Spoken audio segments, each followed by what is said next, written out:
Hey, Ensign Squad. Okay, let's go. While I'm still fresh, I just got back from a walk. And we got some Mass Effect Legendary news, finally, after some time. So let's just get right into it and check it out. This was posted on a PlayStation blog. Let's go through these one by one.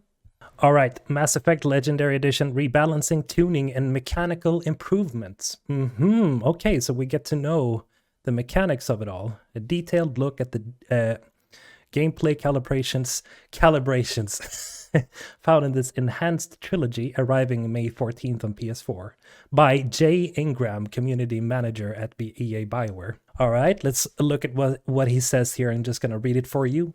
Ever since we announced Mass Effect Legendary Edition on N7 Day and revealed a first look at it earlier this year, your passion and excitement have blown us away. Today, we'd like to give you more details on what you can expect to see in this remaster. You'll find the latest information on the Legendary Edition, from gameplay tuning and rebalancing and more. Next week, we'll provide an additional look at the remastering process with a strong focus on the visual changes across the trilogy. Okay, all right, so we'll see more visual stuff next week. That's awesome. Okay, combat tuning. I don't need luck, I have ammo. Hell yeah. Ooh, would you look at this? A new picture.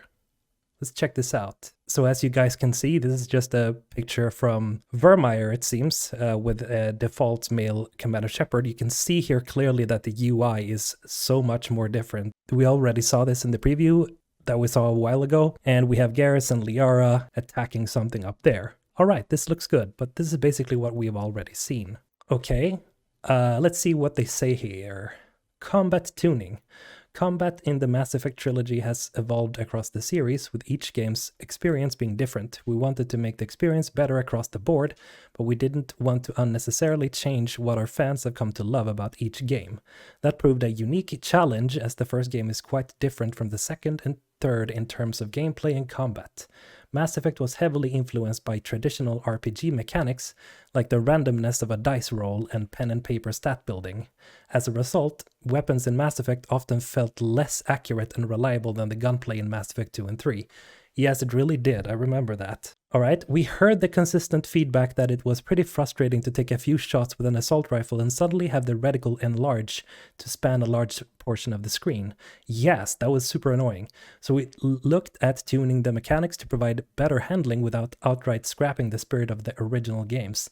Thank God. Okay, that's so nice. Thank you, BioWare. That sounds so good. Like making sure you can actually hit your shots this time around when you actually have pretty good aim, if you do, instead of just missing every shot because the game just decides to spaz out, or the reticle just, being too large. In the first Mass Effect, accuracy, including the reticle bloom and weapons way, has been tuned across all weapons to allow players to maintain more consistent firepower while still managing their shots and overheat meter. We've also improved the aiming down sights camera view to be tighter on combat so that ADS is more accurate. Nice, like the second and third games. And we've improved the aim assist to provide better precision. Okay, I can imagine that's pretty nice for you console players. These small behind-the-scenes changes collectively make combat much snappier. Yes! Putting more control into the player's hands. Abilities have also been rebalanced in the first game. For example, the immunity ability now grants a powerful defensive buff that lasts a brief period of time instead of being a small buff that lasts indefinitely. Interesting. The following overview lists gameplay changes we've made specifically to the first Mass Effect, with the goal of bringing it to a bit more in the line with the rest of the trilogy. Cool. Okay, let's check this out. Shepard can now sprint out of combat. Nice. Thank you. That was somewhat of an issue in the first game. Thank you. Melee attacks are now mapped to a button press rather than automatically occurring based on proximity to an enemy. Weapon accuracy and handling has been significantly improved. Reticle bloom is more controlled, as I said before. Weapons way removed from sniper rifles, thank you God. Aiming down sights, tight aim, camera view has been improved, thank you. Improved aim assist for target acquisition, thank you. Ammo mods, anti-organic, anti-synthetic, I was wondering about these, can now drop throughout the whole game. Previously, these stopped dropping at higher player levels. Did they? I can't remember. They are now also available to purchase from merchants. Great. Okay, that sounds great. These are like quality of life improvements that might be huge, you know. It feels like it already. All weapons can be used by any class without penalty. Whoa! Specializations, the ability to train upgrade certain weapons, are still class specific. Okay, okay. Weapons cool down much faster. Thank you. Medigel usage has been improved. Base cooldown reduced. Leveling benefits increased. Increased Liara's bonus to cooldowns. Cool. Okay, so you can heal faster and better. Inventory management improvements. Items can now be flagged as junk. Yes. I remember the inventory management was so bad in the first game. All junk items can be converted into Omnigel or sold to merchants at once. Oh, that's so great, because that's like every RPG game nowadays has this kind of system. Thank you. Inventory and stores now have sorting functionality. Great. Some abilities have been rebalanced. Okay, what could this be? Weapon powers, those that are unlocked on each weapon skill type tree, has been improved. Effectiveness strength is increased, duration reduced in some cases, and heat now resets on power activation. Interesting. Okay, cool. Well, that's these sounds really great, especially the inventory management. I remember sitting hours with that and just trying to like sort it all together. That sounds great. Thank you. If this is a war, I'll need an army or a really good team. Ah, right, it's a quote. Oh, another picture. Let's look at this. All right. So we have Garrus to the right there. It's still the first Mass Effect. Geth Juggernaut. I like that this, that the health bar and the name of the enemy is like more visible, and it feels like you can have better control of, you know, you can see it better. Just the textures and everything just looks so much better, of course. The minimap, I can't say so much about the minimap other than it pretty much looks the same here. But yeah, it looks great so far.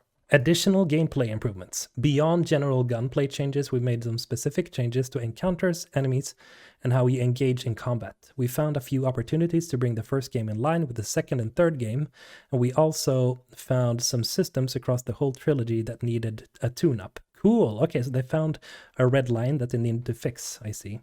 Without spoiling too much for new players, one example is the boss encounter on Noveria. Oh, yeah. The boss room has been slightly reworked. I think they spoke about this before, keeping it very familiar but making it less cramped. You'll also be much less prone to being thrown around by biotic abilities.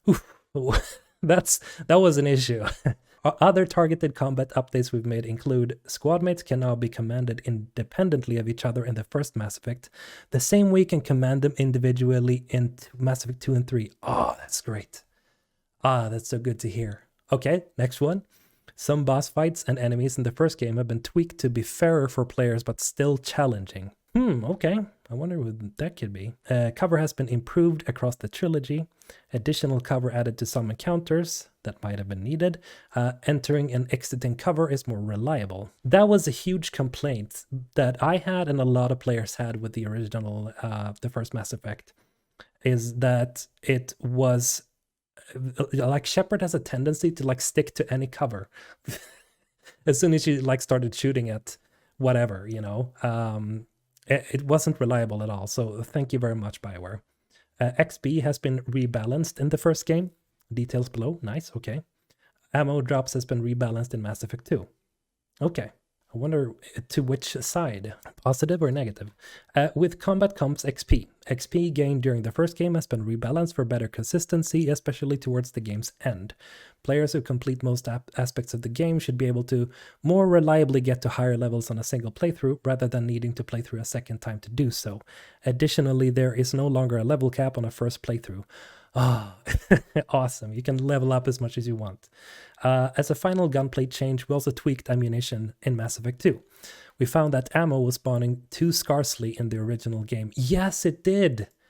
That's awesome. Great. Because I remember that was like such a problem up until the end game where you just had ammo out your ass. So we've increased the drop rate for ammo and ME2, particularly when using sniper rifles, since that had a reduced ammo drop rate in the original release. Yes, it did. Ooh, Mako. Cool. Okay. Well, I can't really see much, but yeah, the textures look better. Not as good as the other picture that they showed off with the Mako, the first one. Like, this looks all right. I like the tuning, the textures. I like the just the basic look of it, the contrasts.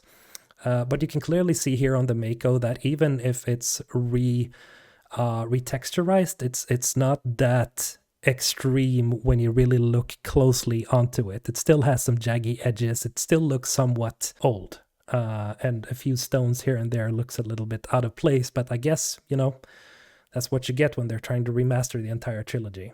Okay, the Mako, let's see what they say. But of course, we've talked about the infamous M35 Mako. This legendary vehicle from the first Mass Effect, legendary for different reasons though, has been calibrated.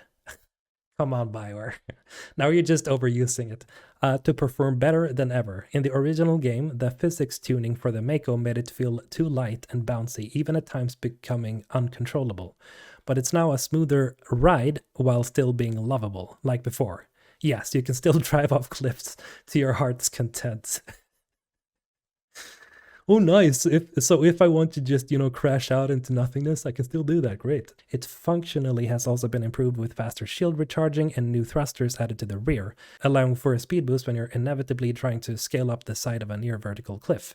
We all do it.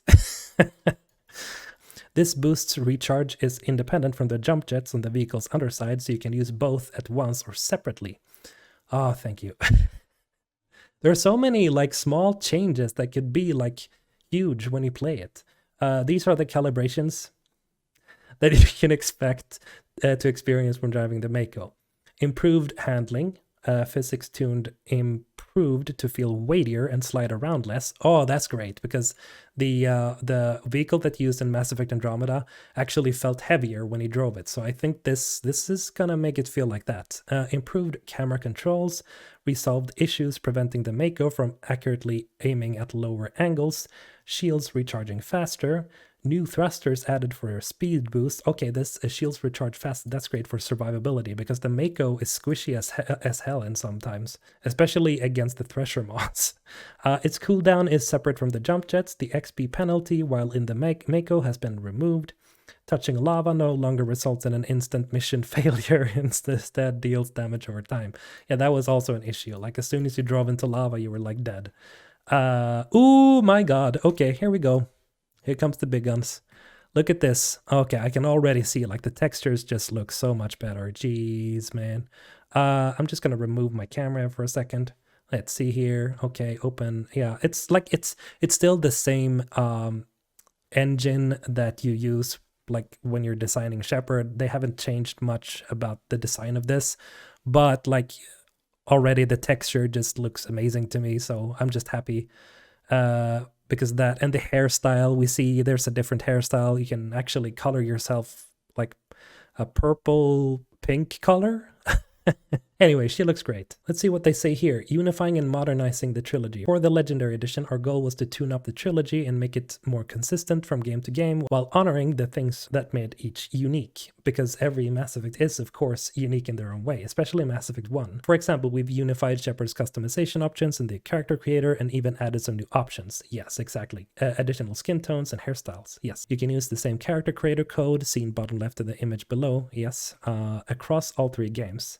Meaning your Shepard can have a consistent appearance across the trilogy, or you can choose to change their appearance at the start of each title. Customization options and character appearances have also been improved with updated textures and hair models, like we can see here. We've also added the Mass Effect Genesis comics by Dark Horse into the base experience before Mass Effect 2 and 3 as an optional experience, so players can make choices from previous games no matter where they choose to start. That's cool. That's very nice of you to do, BioWare, and that's cool, especially for new players. Of course, the Legendary Edition includes a variety of additional enhancements. Here are some of the things you can look forward to. New unified launcher for all three games. Oh, okay. It includes trilogy-wide settings for subtitles and languages. Saves are still unique to each game and can be managed independently of each other. Okay. Updated character creator options as mentioned above. Femship from Mass Effect 3 is the new default female option in the three games. We knew that from before, actually. The original Femship design is still available as a preset option. Okay, that's cool. Trophies across the trilogy has been updated. Cool, new trophies have been added to the trilogy.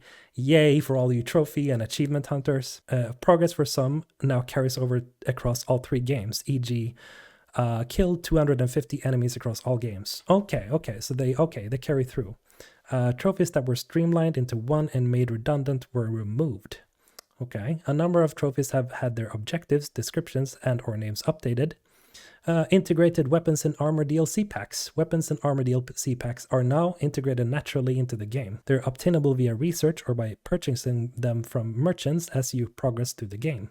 Rather than being immediately unlocked from the start, this ensures overall balance and progression across ME2 and 3. Recon Hood ME2 and Cerberus Ajax Armor ME3 are available at the start of each game. Okay, so like a lot of gear, weapons, and armor is like now just right off the bat, like integrated naturally into the game without it feeling like, oh, you have to like download this DLC, whatever. Like, of course they had to do that because they had so many DLCs for every game. Additional gameplay and quality of life improvements. Audio is remixed and enhanced across all games. Hundreds of legacy bugs from the original releases are fixed. Thank you so much. And then we get a picture of Sovereign, looking badass as always. This is an old picture, so we've all seen this before. Here comes one thing that is very interesting. Okay, Galaxy at War rebalancing. As Commander Shepard, you're tasked with the hardest mission of all, defeating the Reapers and saving the galaxy from annihilation. This comes to a head in Mass Effect 3 when the galaxy unites, but your choices from across the trilogy lead you there and determine who fights at your side. The Galaxy at War feature puts you in the heart of the Reaper War from the Normandy's Combat Information Center, which has been rebalanced in the Legendary Edition. For example, galactic readiness is no longer impacted by external factors that aren't part of the collection, like multiplayer or the old companion app for ME3. Of course, because there is no multiplayer in the Legendary Edition, so they had to do this. However, that doesn't necessarily mean defeating the Reapers will be easy. No, it's not. The more content you complete across the entire trilogy, the more likely you'll be prepared for the final fights and its conclusion. No way! So every choice, the more you play in Mass Effect 1 and 2, and it seems like it's not only the big choices, but like everything increases your galactic preparedness. That's awesome. If you only play Mass Effect 3, you'll have to do just about every option available in the game to be eligible for an ending that doesn't result in massive galactic losses. Whoa, okay. Playing the first 2 games and carrying over your progress is the most reliable way to get good results in the final hours of the Reaper War. For comparison, if you previously played ME3 with the extended cut, which included galactic readiness rebalancing, fully preparing for the final fight will be more difficult to achieve in the Legendary Edition. I don't know why I'm smiling about that. And on that note, the extended cut ending is now the game's default finale. Yeah, we knew that too. That's great. Thank you. However, readying your intergalactic armies will be made a bit easier by a number of critical bug fixes and back-end improvements made to the Paragon Renegade system in ME2. Okay, we resolved some legacy issues that inhibited accurate reputation stats from being displayed and outright prevented certain dialogue options from being selectable when they should have been. Because of these key moments that have been notoriously difficult to achieve in ME2 and that have impacted ME3, can now be completed more reliably, leading to better results in the story's final act. Cool. Getting back to the roots of the Mass Effect franchise, our roots as a team now celebrating our 25th anniversary has been an incredible nostalgic and emotional experience for us. I can only imagine. And we're sure a lot of you will feel similarly when you get to play Legendary Edition. Hey, we've heard from so many of you that you want a way to play the original trilogy today, either for the first time or let's just say again, because I don't know how many times I've actually played. We don't need to keep count. Returning to where it all began as members of our team revisited the work they did over a decade ago has been a bit surreal, but it felt like the right thing to do. A passion project from us to thank you for the many years of incredible support and maybe to help tide you over until the next game too. There's more to come, including a deeper dive into visual changes we've made, so stay tuned for that, which I will cover next week, of course. Also, thank you for requesting this so much that you practically willed it into existence. It's meant a lot. From all of us at the Mass Effect team, good luck, Commander. Cool, yeah, I know, people have been asking for could you guys please give us some more information, because this is, we need some more stuff. This is awesome. So, yeah, this is it, I guess. I gotta say, like, thank you, BioWare. Thank you. I don't know if we should thank EA, but maybe. But thank you, BioWare, for putting this article out. It's nice to know like some of the changes, which makes it easier to understand like where they're what they've improved. And it seems like a lot so far. So there are probably like definitely more things that they've improved on, especially the visuals that we will delve deeper into next week. But yeah, this looks awesome. I don't know why I felt like the last part there about the galactic readiness carrying over from Mass Effect 1, 2, 3 was so that's so crazy to me. That's awesome. Like, it's great because then it feels like every choice you make in every game affects the game's actual ending. I love that. So yeah, that's awesome. That's great. So yeah, this was I was like blown away that this was just released like a half an hour ago for me. So if you have any thoughts and suggestions or whatever comments, just leave them down below. I read them all. At least I try to. Maybe not everyone, but some of you guys like you guys just love to comment and just keep doing it. I'll try to read every comment. Anyways, thank you, and Sven Squad. Have a great day.